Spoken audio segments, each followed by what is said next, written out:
I found the ruins of Dar Sultan, a royal pavilion currently being digested by the dunes. In the 70s, hippies sought freedom inside these walls, which were originally built to enforce taxation. The nearby village thrives on the Jimi Hendrix myth. They claim he wrote castles made of sand here, despite the song predating his arrival by 2 years. I can almost see him standing in the spray, guitar strings rustling like the dry beach grass as he conjures riffs from the salt air. It's a vivid, shared hallucination, a collective memory of a jam session that never actually happened. In Essaouira, the legend is always more profitable than the truth. Moving into the city, Essaouira reveals a soul that isn't for sale to the postcard industry. Here, the horse-drawn carriages aren't romantic props for wide-eyed travelers. They are the local transit, clattering over stone with the weary pragmatism of a city that never stopped moving. The daily markets are a chaotic, beautiful collision of the essential and the eccentric. You can find a wild mix of affordable goods that make European commerce look like a sterile, overpriced hospital. The dates here, in particular, are a revelation. Sticky, sun-drenched gems that are magnitudes better than the shriveled shadows we find in northern supermarkets. I am struck by the cultural logic of the streets. Life is frantic and busy, yet it possesses a subterranean calm. Deep in the alleys, the air thickens with the sweet, peppery scent of Thuya wood and fresh sawdust. I've wandered into the workshops of the local carpenters, where the logic of the workspace is a magnificent, calculated chaos. Surrounded by a debris field of wood shavings, where I couldn't find my own boots, these men operate with the precision of watchmakers, using the most primitive of tools. There is a quiet, rhythmic wonder in watching a master craftsman coax a perfect curve out of a stubborn plank. They are building the very skeleton of the city's daily life.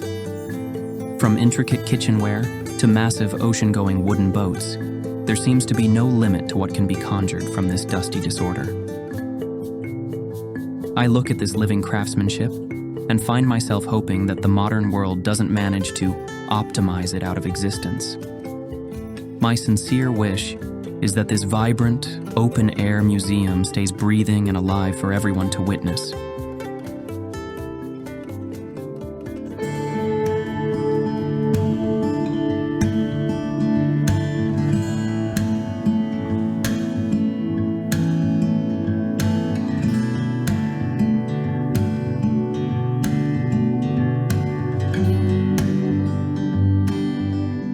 I've finally navigated my way to the famous artist village, a place where the clock seems to have resigned in protest.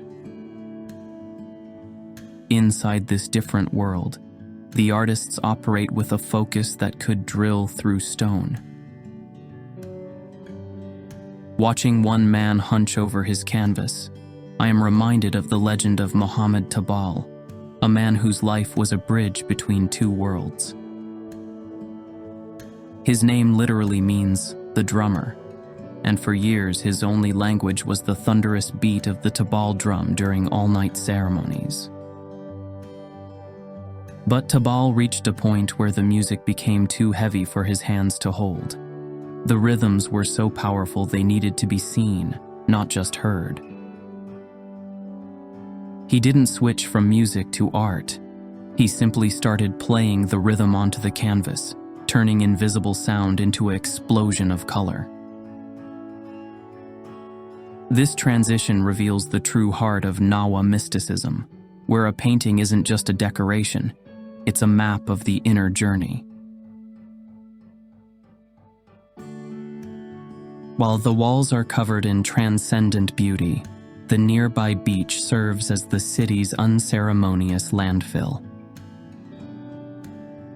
It is hard to reconcile the sacredness of the art with the discarded plastic of the shoreline.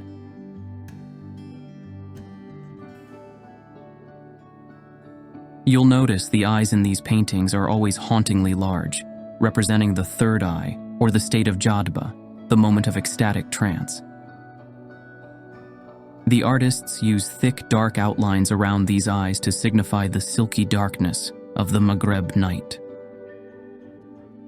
It is in this specific darkness, away from the blinding sun, where the spirits are said to reside and speak to the soul.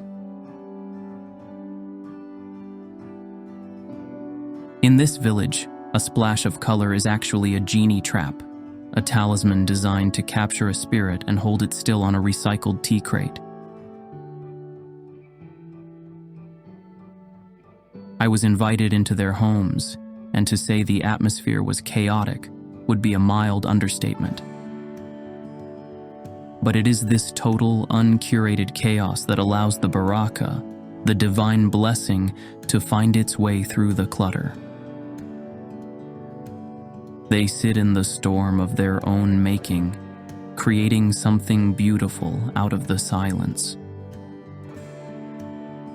It is a strange, beautiful irony that these masterpieces are often born on the backs of discarded tea crates or scraps of old goatskin. The artist sees a canvas where the rest of the world sees only refuse, proving that the Baraka doesn't require expensive tools to manifest. Many of these men sold their early works for the price of a meal, only to have them end up in the sleek, white-walled galleries of Paris. But here in the village, that global fame feels like a distant, irrelevant whisper compared to the immediate heat of the sun. As we sit together, the chaos of the room fades into the slow, rhythmic ritual of pouring mint tea from a dented silver pot. In this moment, there is no market value, no art critic, and no tourist gaze. Only the steam rising and the quiet satisfaction of a soul that has emptied itself onto the wood. I realize then that they aren't painting to escape their lives. They are painting to prove they are truly, vibrantly alive.